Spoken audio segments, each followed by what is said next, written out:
Rebonjour. Bon, bah, malheureusement, ma capsule a été. Bon, voilà, je vous avais dit un petit peu, rions un peu. J'avais nommé le titre. Alors, pour ceux qui ont pu la voir, parce qu'il n'y avait pas beaucoup de vues à ce moment-là, c'est dommage, parce que j'avais passé Raymond DeVos, notamment avec Rien de rien, Parler pour ne rien dire. Excellent. Franchement, un sketch vraiment très rigolo. Tuer qui aussi, hein, tuer qui on peut tuer. Et puis il y avait aussi le club des 130 avec Pierre Desproges, voilà. Et malheureusement, bon, bah, la vidéo a été straquée, hein, voilà, machin, droit d'auteur, elle n'est pas monétisée, machin, donc je l'ai retiré, voilà. En fait, aujourd'hui, on peut plus rien passer. Donc je vous lirai bien le texte, mais bon, j'ai pas trop envie. Allez voir, hein, vous tapez Raymond DeVos, hein, vous aurez tous ses sketchs, hein, c'est pas très compliqué. Alors pourquoi j'avais passé ça? Parce que regardez scène notamment Parler pour ne rien dire et Tu es qui? Et vous verrez que en fait c'est vraiment d'actualité. Honnêtement, Raymond DeVos avait certainement le goût vous voyez, de pressentir les choses. Puis il y a aussi Pierre Desproges qui est rigolo avec le club des 130. Moi je parle pas à ceux qui sont à 115. J'ai trouvé ça excellent, hein, c'est pas mal comme truc. Alors deux génies de la scène, hein, Desproges et puis Raymond DeVos. Alors j'ai une petite préférence pour Raymond DeVos parce qu'il était il intellectualisait beaucoup, il avait une espèce de gymnastique de l'esprit qui lui était propre. Alors Pierre Desproges, je connais moins, j'ai écouté, j'aimais bien Pierre Desproges aussi. Coluche aussi, plein, hein, il y en a plein. Il y a Rep aussi qui est pas mal. Bon, en fait, moi je vous encourage à aller sur YouTube et les écouter. Du coup, ne faites pas comme moi. Moi, j'ai mis simplement l'écoute et je me suis fait, voilà. Vous devez retirer de tel niveau à tel niveau, parce que nous, on n'est pas contents. Maintenant, voilà, vous savez, c'est le monde libre. Pourtant, il y a le monde libre, hein, qu'on appelle l'open source en anglais. L'open free mind. Free mind, mon esprit, ok? Open mind, comme dirait Jean-Claude Van Damme. Bah non, les mecs, c'est plutôt le contraire. C'est close mind. Ça, c'est l'esprit vraiment très étroit, très étriqué. Maintenant, c'est triste de voir ce monde dans lequel on est en train de vivre c'est vraiment un anti-monde, quoi. Il y a l'antichambre et là on est vraiment dans l'anti-monde, hein, l'anti-monde avec, vous voyez, tout ce qui se passe actuellement, hein. Et bien justement, allez lire le texte. Je peux vous le lire à la limite, hein, le texte, mais je vais pas vous le lire en comique, hein, je peux pas, hein, mais je vais simplement vous lire le texte. Allez, je vais faire un petit effort parce que j'ai pas envie d'être, en espérant qu'il n'y ait pas un droit intellectuel sur le texte, parce que du coup, s'il y a un droit d'auteur, il y a un droit intellectuel. Si maintenant il y a une propriété intellectuelle, je vais pas pouvoir faire grand chose là, hein. Je vais quand même le lire. Alors il dit: je vous signale tout de suite, mesdames et messieurs, que dit Raymond, que je vais parler pour ne rien dire. Oh, je sais, vous pensez, s'il n'a rien fait, il ferait mieux effectivement de se taire. C'est trop facile, c'est trop facile. Vous voudriez que je fasse comme tous ceux qui n'ont rien à redire et qui le gardent pour eux. Eh bien non, qu'il dit. Mesdames et messieurs, moi, quand je n'ai rien à dire, je veux qu'on le sache. Je veux en faire profiter les autres. Et si vous-même, mesdames et messieurs, vous n'avez rien à dire, eh bien, on en parle et on en discute. Je ne suis pas ennemi du colloque. Mais, me direz-vous, si nous parlons pour ne rien dire, de quoi allons-nous parler? Eh bien de rien, car en rien, ce n'est pas rien. La preuve, c'est qu'on peut le soustraire. Rien moins rien est égal moins que rien. Si l'on peut effectivement trouver moins que rien, c'est que rien vaut déjà quelque chose. On peut acheter quelque chose avec rien. En le multipliant, une fois rien, c'est rien. Deux fois rien, ce n'est pas beaucoup. Mais trois fois rien, pour trois fois rien, on peut déjà acheter quelque chose, et pour pas cher. Maintenant, si vous multipliez trois fois rien par trois fois rien, rien multiplié par rien est égal à rien, mais 3 multiplié par 3 est égal à 9. Cela fait rien de neuf. Bon, parlons d'autre chose. Parlons de la situation. Écoutez bien, tenez, sans préciser laquelle. Si vous le permettez, je vais faire une brève historique de la situation, quelle qu'elle soit. Il y a quelques mois, souvenez-vous, la situation, pour ne pas dire que celle d'aujourd'hui, n'en était pas meilleure non plus. Déjà, nous allions effectivement vers la catastrophe, et nous le savions. Nous en étions conscients, car il ne faudrait pas croire que les responsables d'hier étaient plus ignorants de la situation que ne le sont effectivement ceux d'aujourd'hui. Oui, la catastrophe, nous le pensons, était pour demain, c'est-à-dire qu'en fait, elle devrait être pour aujourd'hui, si mes calculs sont justes, hein. Or, que voyons-nous aujourd'hui? Qu'elle est effectivement toujours pour demain. Alors je vous pose la question, mesdames et messieurs, en se remettant toujours au lendemain la catastrophe que nous pourrions faire le jour même, que nous l'éviterions. D'ailleurs, je vous signale, entre parenthèses, que le gouvernement actuel n'est pas capable d'assumer la catastrophe, il est possible que l'opposition s'en empare. Voilà, donc ça c'était évidemment fait par Raymond DeVos, dit par Raymond DeVos, vous imaginez bien, moi je suis pas Raymond DeVos, mais quel talent, hein. Donc là, vous aviez la substance de son texte. J'espère que je ne vais pas être straqué parce qu'il y a un droit intellectuel ou je ne sais pas quoi encore là pour nous casser les pompes, hein, comme d'hab. Hein, avec ces gens-là, les normaux pensants, là, c'est vraiment une catastrophe. Wow, la standardisation, ça fait partie de leur monde. Hein, c'est tout à fait ça. Hein. Voilà, on n'a pas le droit d'être différent des autres, et parce que ça, quand on est différent des autres, différent du standard, on va dire, alors là, vous y avez le droit, hein, vous y avez le droit. Voilà, donc c'est dommage parce que ça vous aurait fait rire. Bon, bah, il ne vous empêche pas d'aller pour vous-même aller visiter Raymond DeVos. Il a un site, hein, d'ailleurs, qui s'appelle Raymond DeVos, tout simplement. Il y avait aussi le Pierre Desproges, hein, qui était marrant avec le club des 130, les Q8 130. C'était assez rigolo, comme quoi il n'allait pas confier sa fille à un 115, en gros. Vous voyez, en synthèse. Bon, je ne vais pas vous lire tous les textes. Allez voir, vous verrez de toute façon par vous-même. Bien sûr, on a aussi notre ami Coluche. Voilà, il y a plein de comiques comme ça qui nous ont apporté beaucoup. Et dans ces périodes de troubles, justement, écoutez ces personnages pour vous faire rire. Lisez des livres qui vous font rire, des bandes dessinées, des choses qui vont vous apporter, qui vont apporter un peu de bonheur à votre vie, un peu de lumière, un peu d'amour dans ce monde de brut dans lequel nous vivons. Hein, vous voyez, un peu comme le Canadra, ça ressemble à l'alcool, c'est pas de l'alcool. Voilà, donc c'est super important. Malheureusement, je suis désolé, je peux pas faire autrement. Je préfère enlever la vidéo parce que bon, voilà, on va me casser les pieds sinon. De toute façon, maintenant, YouTube, ça devient, voilà, c'est YouTube. Hein, si c'est gratuit, c'est qu'on est le produit, comme dirait l'autre. Et donc, comme disait, comment il s'appelle là, dans les inconnus là, Didier, comment, il y a Pascal Légitimus,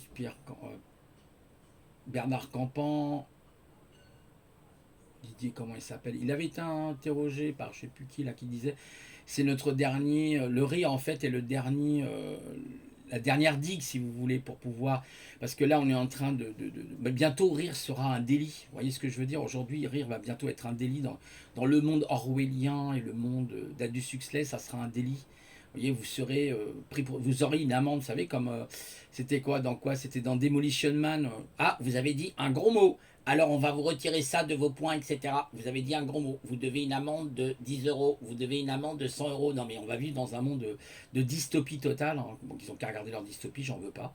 Je veux pas de ce système, j'en ai rien à branler. Moi j'ai rien demandé, j'ai pas demandé ça. Mais les abrutis évidemment, les standardisés du cerveau, les monocéphales, ils n'ont pas compris. Donc ils continuent d'aller droit devant. Bravo aux manifestants, je suis avec eux, ils ont raison. De toute façon, il n'y a que ça à faire, manifester, faire des grèves, essayer de trouver des solutions dans la pratique, dans le pragmatisme. Hein. Vous voyez, pour trouver des solutions, peut-être qu'il faut... les solutions, de toute façon, on la connaît déjà, hein, c'est le fait d'être souverain. De toute façon, ça, c'est la solution ultime. C'est, comme dirait l'autre, c'est même la situation souveraine, hein, souverainiste. Parce que voilà, là maintenant, bah, ils mettent le paquet, quoi. Ils mettent le paquet pour tout détruire, hein, toutes ces bestioles là. Hein, vous savez, ces espèces de carnivores. Hein, comme je regardais le film hier, vous allez me dire, ça n'a peut-être pas de rapport, mais je regardais Le jour où la Terre s'arrêtera avec Keanu Reeves, et c'était vachement passionnant parce qu'on voit comment Keanu Reeves arrive dans cette humanité. On est en 1928, bon, je vais pas vous spoiler le film, mais on est en 1928, il est dans l'Antarctique, vous voyez comment il s'appelle Keanu Reeves, et puis on lui extrait un morceau de sa peau à la surface comme ça, puis les extraterrestres ensuite ils le clonent, puis il atterrit des centaines d'années après, effectivement sur la planète Terre. Il dit vous méritez pas vous les humains de vivre, vous ne respectez pas la nature, vous ne respectez pas la vie, vous êtes arrivé au bord, et après voilà, il y a un grand scientifique qui dit mais c'est au bord du précipice que l'on fait des gestes salvateurs.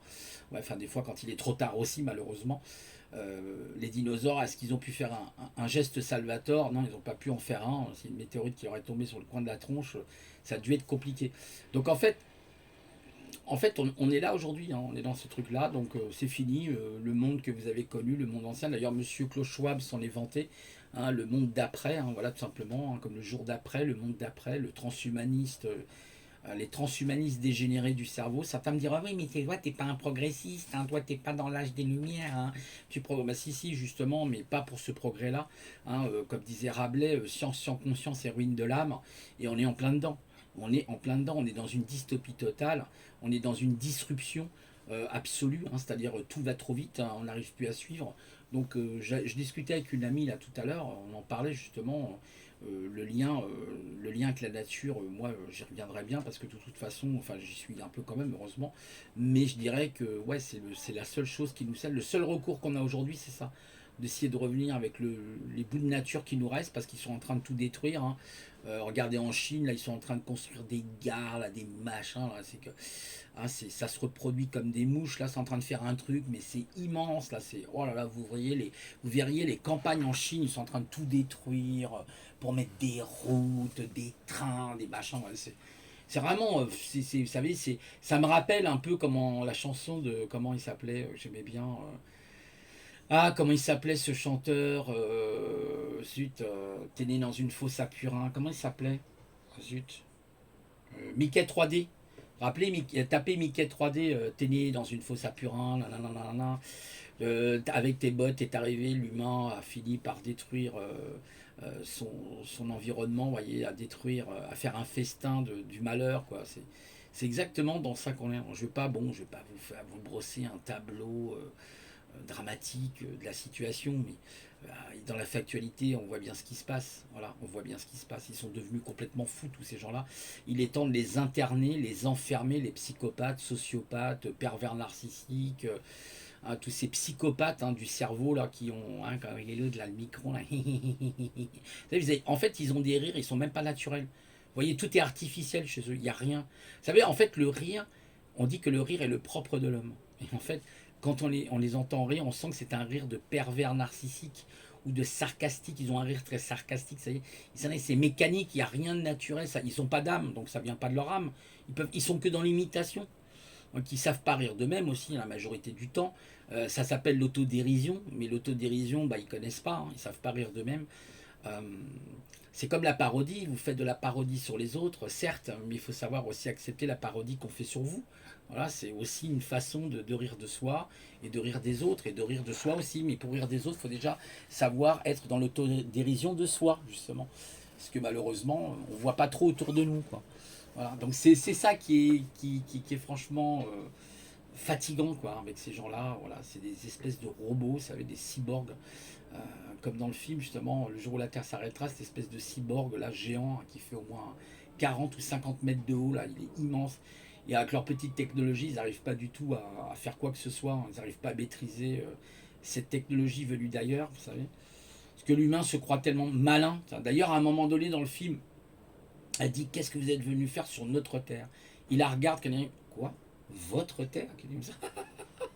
Il regarde, vous savez, la ministre, celle qui est la plus proche du président américain, puis il lui dit quoi, votre terre. J'ai trop aimé quoi cette réflexion. Bah c'est ça en fait.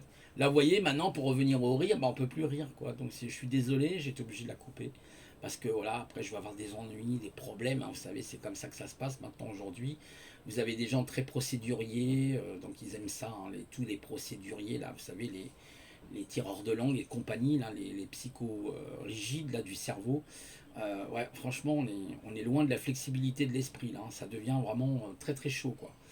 Donc, eh ben ouais, c'est comme ça. Voilà, c'est comme ça, j'en suis désolé. J'aurais bien voulu vous faire rire, mais bon, rien ne vous empêche d'aller voir Raymond DeVos sur YouTube, hein, et puis tous les autres, hein, parce que je vous dis, c'est une très bonne thérapie. Quand vous n'êtes pas bien, hop, vous écoutez un petit peu de Raymond DeVos, de Coluche, de trucs qui vous font rire, voilà, qui sont sympas. Bigard aussi. Mais alors Bigard, il est un peu ordurier, des fois, c'est un peu fatigant, quoi. C'est marrant, mais bon, pas toujours, quoi. Mais bon, c'est. Voilà, quoi. Il y a le rire communiste aussi, bon, ça c'est autre chose. Voilà, donc bah, bienvenue, hein, bienvenue comment, à Gataka, bienvenue. Il y en a ils vont adorer ce monde hein, de dystopie, là, ils vont adorer ce monde.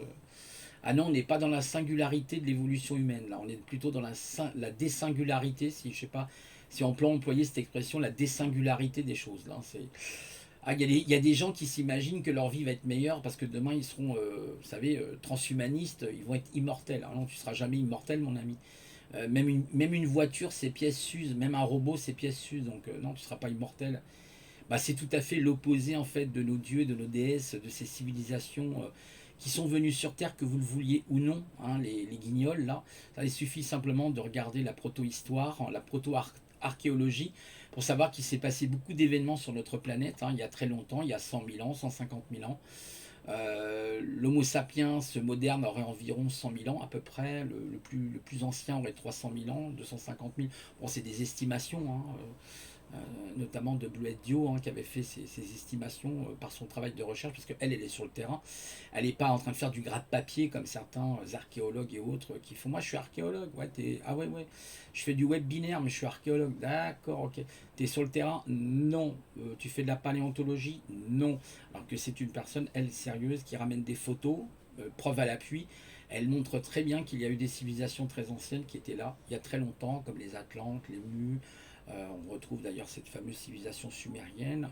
Alors vous avez après des gens qui m'énervent un petit peu avec leur côté de ressentistes. Là, vous savez, les ressentistes qui disent mais non, ça n'a pas existé il y a 100 000 ans ou 300 000 ans, non, c'était pas possible. Tu vois, ça a été fait au 19e siècle, en réalité, ça a été construit. Alors oui, il y a des artefacts, oui, il y a des choses qui sont fausses, comme tout, des faits qu'il y en a toujours eu dans toute civilisation, il y a eu des faits à un moment ou à un autre, évidemment, mais il y a des choses quand même, vous ne pouvez pas, c'est impossible, vous ne pouvez pas les remettre en cause. Donc, c'est ça qui est hallucinant, quoi. C'est hallucinant, quoi. C'est ça qui est complètement dingue. Vous voyez, ça, on revient toujours avec ces théories, en même temps, ça vient un petit peu de la Terre plate, de tous ces trucs-là. On essaye toujours de remettre tout en cause. Alors, c'est bien de remettre les choses en cause, je ne dis pas il ne faut pas les remettre, mais voilà, non, il y a des preuves, on a des preuves comme quoi il y a des civilisations, elles ont existé là il y a très longtemps, notamment les Atlantes, hein, on a retrouvé leur civilisation complètement engloutie. On pense d'ailleurs qu'elle a été certainement submergée par les eaux, un peu comme Noé, hein. Regardez l'épisode de Noé, de toute façon vous allez comprendre. Mais ces gens-là préfèrent voilà, faire la politique de l'autruche et mettre la tête dans le sable et vous dire voilà. Attention, comme dirait Jésus, hein, parce qu'ils ont repris, ils ont revolé toutes les paroles d'Enki. En réalité, ces fourvoyeurs là, tous ces fourvoyeurs là, avec leur Christ, avec Jésus sur la croix, machin, tout ça c'est du fourvoyage. C'est Enki en réalité, ils ont menti. Ils ont menti jusqu'au long. Aide-toi, le ciel t'aidera, c'est pas du tout, c'est la parole d'Enki, c'est aide-toi, oui, la vie t'aidera. Voilà, tout simplement, c'est ça que ça veut dire. Voilà, et donc ils ont triché surtout, ils ont tout manipulé depuis, voilà, il y a à peu près 3500 ans, voilà, 4000 ans, ils ont tout manipulé l'histoire, ils se sont arrogué l'histoire pour eux, et ils l'ont modifié comme bon leur semble, hein. Voilà, ils ont fait un peu ce qu'ils ont voulu, hein. Ils vous parlent des méchants païens, oui, des satanistes, hein. Les païens, ils faisaient des sacrifices, espèce de débile. Non, mais t'as pas bien regardé ton histoire, hein. Il faudrait peut-être faire des petites fouilles archéologiques. Tu t'apercevras. Oh là là, oh là, attendez. Ah, il y a la police qui passe là. Ah, en ce moment, ça n'arrête pas, je vous dis pas. Oh là, oh là, oh là, oh là là. Il y a dû y avoir un braquage, je sais pas. C'est les pompiers, j'en sais rien. De toute façon, bah non, ça devient de pire en pire. Là, vous avez vu en direct, là, on a entendu en direct. C'est rare même. C'est même rare qu'ils passent là. Pas souvent, c'est très rare. Euh, En fait, on est dans une société de malades mentaux, vous savez, tout est en train de partir en cacahuète. Puis alors là, ils vont nous faire le coup, vous savez, il y a les élections, ils vont nous faire le coup par rapport à l'immigration. Ouais, il y a des attentats, ouais, il se passe ça dans les cités, ouais, il se passe ça ailleurs, oui, oui. Et comme par hasard, vous voyez, 8 mois, 7 mois avant les élections, comme par hasard, hein, oui, ça y est, tout est bien calculé, parce que de toute façon, ils marchent comme ça par l'imitation. Ils sont incapables, mais incapables de créer quelque chose de leur propre cerveau. C'est ça qui est complètement hallucinant. Et voilà, quoi, c'est des êtres comme ça. Qu'est-ce que vous voulez, il faut vivre avec. On peut rien y faire. La consanguinité a touché tous les âges, hein, malheureusement. Depuis la préhistoire, je sais pas, oui, peut-être, jusqu'à aujourd'hui, ça c'est sûr. Donc vous voyez toute cette manipulation qui est faite à l'insu des gens pour nous rendre stériles, vous voyez, mais non, ça marche pas avec tout le monde, ça. Hein, ça marche pas avec tout le monde, justement. Ils essayent de nous rendre stériles au niveau intellectuel ou au niveau de l'esprit, de la réflexion. Ils essayent simplement de nous rendre caduques dans nos pensées, mais ça ne marche pas. Ça marche pas leur truc. Là, je vous ai lu le texte de Raymond DeVos. Il est très parlant quand vous pouvez le superposer à la situation actuelle. Vous comprenez? Voilà, hein, tuer. Alors, il y en a une autre, hein, c'est dommage, j'aurais peut-être dû la mettre d'ailleurs, qui est tuer. mais tu es qui en fait, voilà, tu es qui, c'est ça le titre de Raymond DeVos de ce sketch, où à un moment donné, bah, il y a le médecin qui tue, il tue comment? Avec ordonnance. Ah d'accord.